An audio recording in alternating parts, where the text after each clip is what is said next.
So battery life used to be a pretty big fact when you were choosing your next smartphone. At least it was until 2020 and COVID happened, and then it turns out the furthest you would ever stray from an available spare plug socket was when you went to empty your bladder or have a bit of a cry in the shower. But I'm definitely feeling a lot more optimistic for 2021, where hopefully life will start to regain some sort of normality, and at the very least we can leave our houses without feeling like criminals or worrying about killing old Doris down the road with an accidental rogue sneeze. And leaving the house means we'll once again be reliant on our smartphone's battery life, especially if you want to make up for a frankly year by doing loads of road trips and breaks away. And so, just in case you're in need of a new handset, I've decided to round up the best budget-friendly smartphones with stellar battery life that you could buy right now in 2020, which are great in other areas too. These are my favourite cheapy smartphones that I've personally tested over the past few months. So from Motorola to Nokia and Poco to Realme, here's the best budget battery blowers you could buy right now. And for more on the latest greatest tech, please do subscribe and ding that notifications bell. Cheers! Now let's start at the seriously cheap realm with Motorola's Moto G9 Power.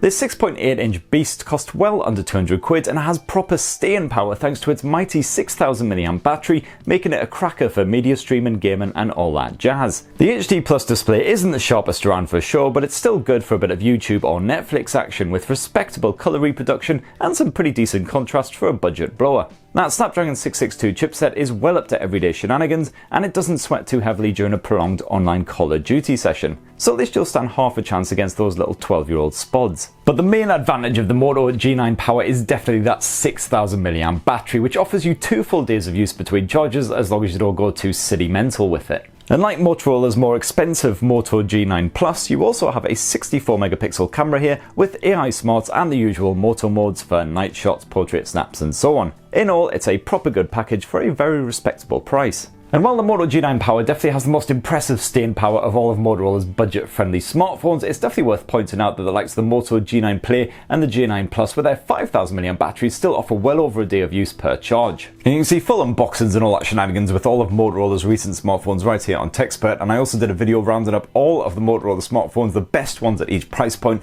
which one's my particular favourites. Now another worthy 6000 mAh monster is the Poco M3, which launched around the same time as the Moto G9 Power. Despite costing under 150 quid, you get a full HD Plus resolution on that 6.53-inch IPS screen for pleasingly crisp visuals. You also get the same Snapdragon 662 chipset that was packed inside the Moto G9 Power, so gaming is all good. And you can headshot to your heart's content for hours without f***ing massive battery action. Admittedly, the Poco M3 can certainly be a little bit quirky here and there at times, and also its camera is very basic at best, but you can see my full review of the Poco M3 right here on Tech Spurt if you're tempted. If you've got a bit more cash in the bank, then definitely have a gander at Poco's excellent X3 NFC smartphone. The 5000 mAh battery is more modest, but the actual battery life is still excellent. And as a bonus, you get a smoother 6.7-inch 120Hz IPS display, plus a performance boost thanks to the Snapdragon 732G chipset. And there's a full review right here on Tech Spurt. And from Poco's old parent company Xiaomi, you can grab a great range of budget-friendly smartphones, most of which boast really great battery life. For instance, the Redmi 9, which cost just 140 quid at the time I shot this video, and it sports a 6.5-inch Full HD Plus display just like that Poco M3. The battery size of the Redmi 9 is just over 5000 mAh, so smaller than the G9 Power and the Poco M3, but that still managed to keep me going up to 2 full days if I didn't hold back. Plus there's 18-watt charging support, which ain't exactly lethargic at this sort of price point. The rest of the phone is perfectly commendable too, although the performance can be a wee bit janky here and there. You get the same MIUI software on board, version 12 now available in beta, plus that screen is sharp and punchy and the camera is dependable enough for everyday snaps. And apparently Xiaomi released a power version of the Redmi 9 in some regions, which boosts the battery size from 5000 mAh to 6000 mAh, but it hasn't come out in Blighty, so I haven't had a chance to test it. Likewise, I haven't had the chance to test some of Xiaomi's other budget-friendly smartphones as well, the likes of the Redmi Note 9S for instance, which boast similar specs to the Redmi 9, but boosts the performance thanks to the Snapdragon 720G chipset stuffed inside. So that should prove a very worthy alternative to the Redmi 9 if you've got a bit of extra cash to spare. Now if you want a rugged smartphone that's ideal for outdoors use and also has proper staying power so you don't need to worry about charging the bugger back up for days at a time, then you can't go wrong with a spot of Doogee. Take the Doogie S88 Pro, which is an absolute brick, but that beastly frame hides a mammoth 10,000 mAh battery, which can keep you going all freaking week if you're restrained enough. That bulky frame is fully IP68 water and dust resistant, something that's quite rare to find at this sort of price point. And it's also fully shockproof too. This thing has passed military standard testing, so you know that it's going to be tougher than a shirtless Jason Statham.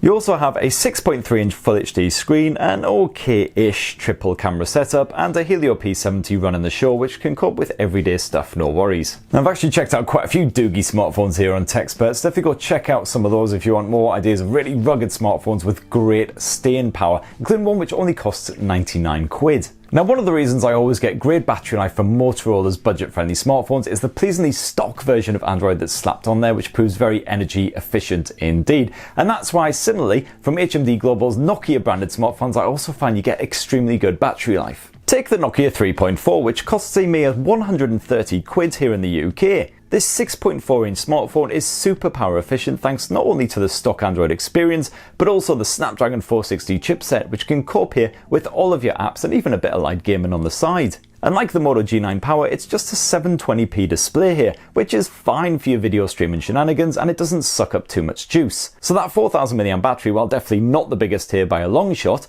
offers a couple of days of playtime per charge if you don't go mental. Although that bundled 5-watt adapter makes recharging a rather slow and lethargic experience, and the Nokia 3.4 tops off at 10 watts even if you use a different adapter, so yeah, if you're going to need to recharge, leave plenty of time. And if you want a bit more grunt in the tank, then definitely check out HMD's Nokia 5.4. This upgrades the specs from the Nokia 3.4, so for instance you get a Snapdragon 662 chipset running the show, and you also get that 13 megapixel primary lens boosted up to a 48 megapixel effort. I'm hoping to bring you a full unboxing very shortly indeed. I'm also a fan of Realme's budget smartphones, and the Realme 7 Pro is yet another affordable blower that can see you through even the most intensive day with plenty of gas left in the tank come bedtime. The 4500 mAh cell isn't as big as the 5000 mAh effort that you'll find in the standard Realme 7, which is another excellent handset. But here on the Pro you get the added benefit of super fast 65-watt charging, which frankly all over the other phones in this roundup. And I'm also a fan of that gorgeous OLED screen on the Pro model, which pumps out bright, punchy visuals, while that performance is once again solid for a budget blower, handling everything that you toss its way. Now you can check out my full review of the Realme 7 Pro right here on Tech Spurt, and I've also done a side-by-side comparison between the 7 and the 7 Pro, so you know exactly what the difference is and which one might be best for you. So that's my own personal pick, my own favourite budget-friendly smartphones that rock really stellar battery life as we head into 2021. But of course I haven't reviewed absolutely every single budget smartphone out there, so I might have missed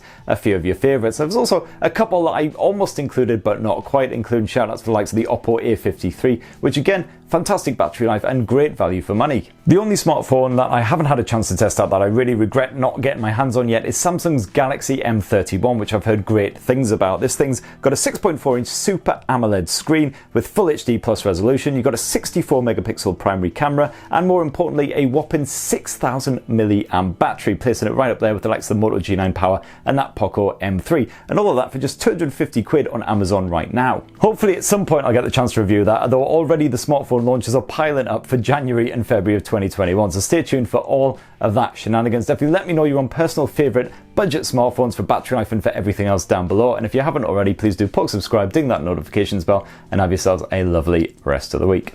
Cheers everyone, love you!